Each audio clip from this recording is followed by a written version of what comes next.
Selamat malam, salam sejahtera untuk kita semua.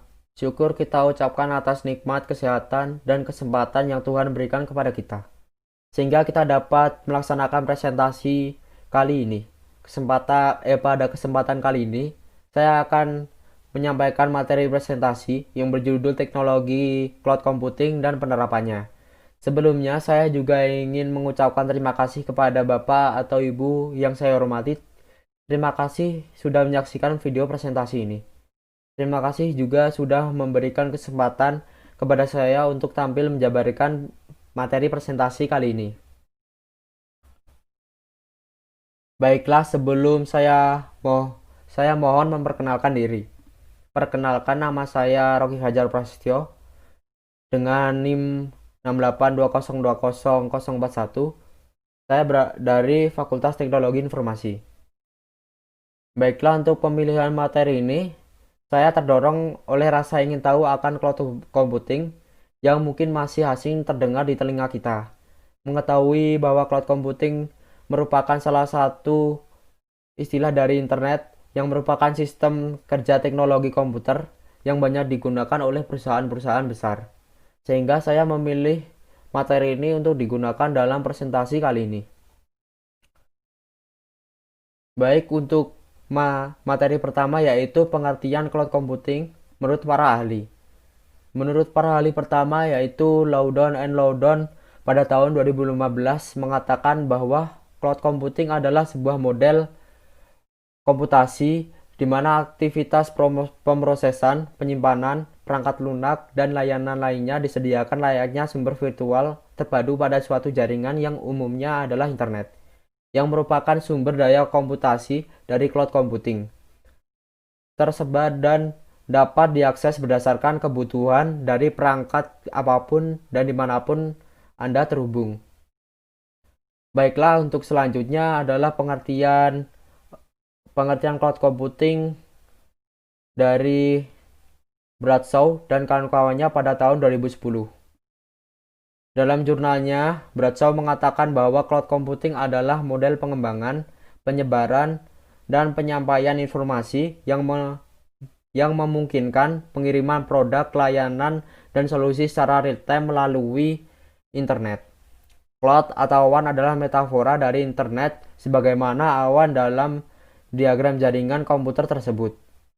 Dalam cloud computing juga merupakan abstraksi dari infrastruktur kompleks yang disembunyikannya, yang merupakan suatu metode komputasi di mana kapabilitas terkait teknologi informasi dijanjikan sebagai suatu layanan, sehingga pengguna dapat mengaksesnya melalui internet tanpa mengetahui yang ada di dalamnya. It's easy with cloud computing. Baiklah, untuk penjelasan lengkapnya, mari kita simak materi berikutnya. Materi berikutnya adalah karakteristik cloud computing. Untuk beberapa alasan, cloud computing harus memenuhi beberapa karakteristik agar disebut sebuah cloud computing. Ada 5 karakteristik cloud computing. Yang pertama adalah broad network access. Akses jaringan yang luas dan bisa diakses oleh berbagai jenis perangkat seperti smartphone, tablet, laptop, dan sebagainya. Contohnya Facebook Mobile memungkinkan kita untuk mengakses layanan Facebook melalui handphone, smartphone, ataupun tablet dimanapun kita berada. Yang kedua adalah resource pooling. Sumber daya komputasi dari penyedia cloud harus memenuhi banyak pelanggan dan bersifat dinamis, tergantung kebutuhan pelanggannya. Contohnya Google menyediakan ratusan ribu server yang tersebar di penjuru dunia sehingga dapat melayani jutaan penggunanya. Yang ketiga adalah on-demand self-service. Pengguna cloud dapat mengatur sendiri layanan yang dipakai sesuai dengan kebutuhannya tanpa interaksi dari pihak penyedia layanan. Contohnya adalah menggunakan Gmail, kita bisa menyimpan, memindahkan, menghapus email, dan sebagainya tanpa campur tangan dari penyedia cloud. Yang keempat adalah Measured Service. Sistem cloud computing menyediakan layanan yang dapat memonitor dan mengoptimalkan penggunaan sumber daya terhadap layanan yang dipakai, misalnya tempat penyimpanan, pemrosesan, bandwidth, dan akun pengguna yang aktif. Sehingga pelanggan dapat memonitor sumber daya komputasi yang dipakai secara transparan antara penyedia layanan dan pelanggan.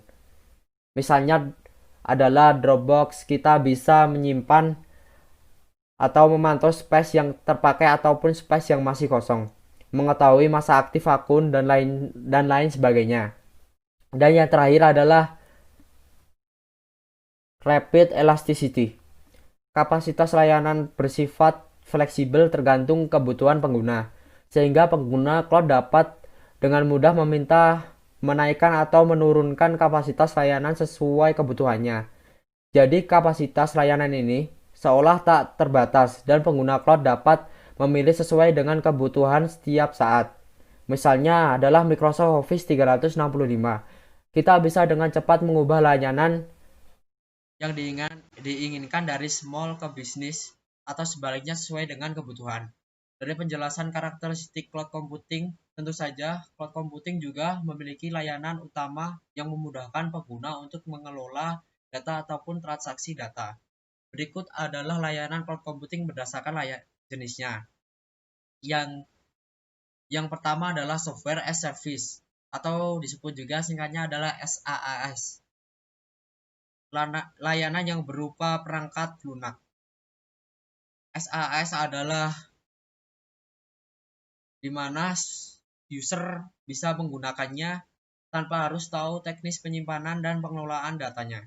Dalam layanan ini, user adalah raja. Artinya user hanya tahu layanan bisa digunakan dan berjalan dengan baik.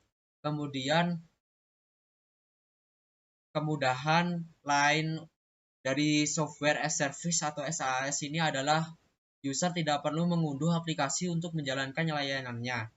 Contohnya pengguna Google Spreadsheet, Gmail, GDOC, Yahoo Mail, Facebook, dan sebagainya. Yang kedua adalah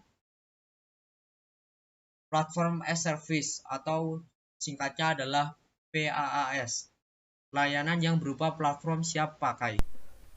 Nah, PaaS merupakan layanan cloud computing berupa platform siap pakai. Artinya, user bisa menyewa platform tersebut untuk keperluan pembuatan aplikasi atau sejenisnya.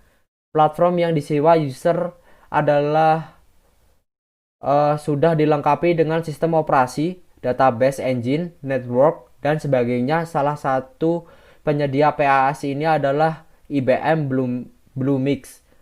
Keuntungan user dalam menggunakan layanan ini adalah tidak diperlukan adanya pemeliharaan sistem karena seluruh pemeliharaan menjadi tanggung jawab penyedia. Dan yang terakhir adalah Infrastructure as Service atau singkatnya adalah IaaS. Layanan yang berupa infrastruktur IT yang sudah siap digunakan. IaaS digunakan untuk mencakup CPU, penyimpanan RAM, bandwidth, dan konfigurasi lain sesuai permintaan user. Ya, IaaS ini dapat dianalogikan sebagai suatu komputer virtual yang belum terisi apapun. Sebagai user, Anda berhak mengisi komputer virtual tersebut sesuai keinginan, mulai sistem operasi, aplikasi, dan kebutuhan lainnya. Tentu keuntungan pemakaian IaaS ini adalah user tidak perlu lagi membeli komputer fisik dan konfigurasi komputernya bisa diatur sesuai kebutuhan. Penyediaan IaaS ini yang umum dikenal adalah Amazon EC2 atau dari penyedia yaitu Amazon Web Service, Windows Azure, Telkom Cloud, dan Business Cloud. Baiklah, selanjutnya adalah cara kerja cloud computing. Untuk lebih rinci, kita bisa simak materi berikut ini. Nah, sebelum masuk ke dalam penjelasan cara kerja cloud computing, Di sini sudah ada beberapa negara yang memiliki cloud system paling besar di dunia. Salah satunya adalah Jepang. Jepang tentu saja negara negara Sakura ini memiliki teknologi yang sangat maju karena merupakan salah satu negara produksi. Jadi cloud system di area Jepang sudah sangat luas. Yang kedua adalah Australia. Negara kanguru ini juga merupakan negara dengan sistem cloud terbesar di dunia. Lalu negara selanjutnya adalah negara Singapura. Singapura merupakan salah satu negara paling kecil di Asia yang memiliki cloud system yang besar di negara tersebut.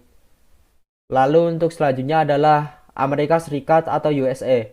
Negara ini sudah jelas memiliki area cloud system tersebar di dunia. Mengetahui bahwa USA atau Amerika Serikat merupakan negara yang memegang perekonomian di dunia. Yang terakhir adalah Kanada. Kanada merupakan negara yang memiliki cloud system terbesar juga di areanya. Nah, pertanyaannya sekarang adalah bagaimana cloud computing dapat bekerja dengan baik dan apakah ada beberapa proses dalam cara kerja dari cloud computing. Nah, untuk penjelasannya adalah sebagai berikut. Teknologi cloud computing ini menjadikan internet sebagai pusat server dalam mengelola data. Sistem ini memudahkan pengguna untuk login ke internet agar mendapatkan akses untuk menjalankan program atau aplikasi tanpa harus menginstal aplikasi tersebut. Karena tidak perlu melakukan instalasi pada aplikasi, maka untuk media penyimpanan data dari pengguna juga disimpan secara virtual, sehingga tidak akan terbebani dengan penggunaan memori yang ada di komputer perintah.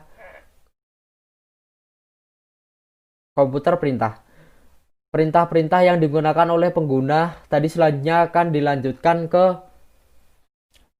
server aplikasi. Setelah perintah diterima oleh server aplikasi, maka data akan diproses. Akhirnya pengguna akan menerima halaman yang telah diperbarui sesuai dengan perintah yang telah diberikan sebelumnya. Contoh dari cloud computing adalah Yahoo, PDF, Gmail, Google Drive. Perintah yang diberikan dalam pengguna aplikasi tersebut akan langsung terintegrasi secara langsung dengan sistem cloud computing yang ada di komputer. Pengguna hanya memerlukan jaringan internet agar dapat menjalankan aplikasi tersebut tanpa perlu melaksanakan instalasi.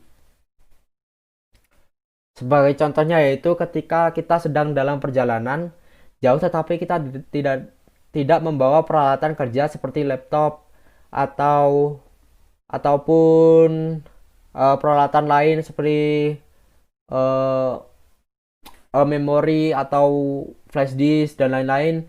Tentu saja kita tidak bisa mengerjakan pengelolaan data ataupun file. Namun dengan bantuan cloud computing ini, tentu kita bisa mengaksesnya dengan perangkat apapun seperti smartphone dengan syarat file tersebut atau data sudah ada simpan di awan atau cloud dan adanya koneksi internet yang terhubung dengan perangkat kita. Untuk lebih jelasnya bisa saya praktekkan langsung. Pada komputer ini, tentu saja kita bisa menyimpan PowerPoint ini melalui cloud computing dengan akun Google kita. Contohnya yaitu kita bisa menyimpannya melalui ini lalu kita bisa langsung menyimpannya. Nah, kita bisa menyimpannya langsung dari sini. Tidak perlu menggunakan flash disk atau apapun. Kita bisa menyimpannya langsung melalui akun Google kita. Jadi kita tidak perlu apa itu namanya menyimpannya lagi. Kita hanya perlu akun Google. Jadi cloud computing ini sangat membantu kita dalam penyimpanan file ataupun pemrosesan data. Demikianlah beberapa hal yang bisa saya sampaikan. Sebelumnya saya mohon maaf yang sebesar-besarnya kepada hadirin sekalian apabila di dalam penyampaian tadi mungkin ada kesalahan kata atau beberapa pernyataan yang menyinggung hadirin sekalian. Saya ini hanya manusia biasa yang tidak luput dari kesalahan. Saya mohon izin undur diri. Sekian, terima kasih.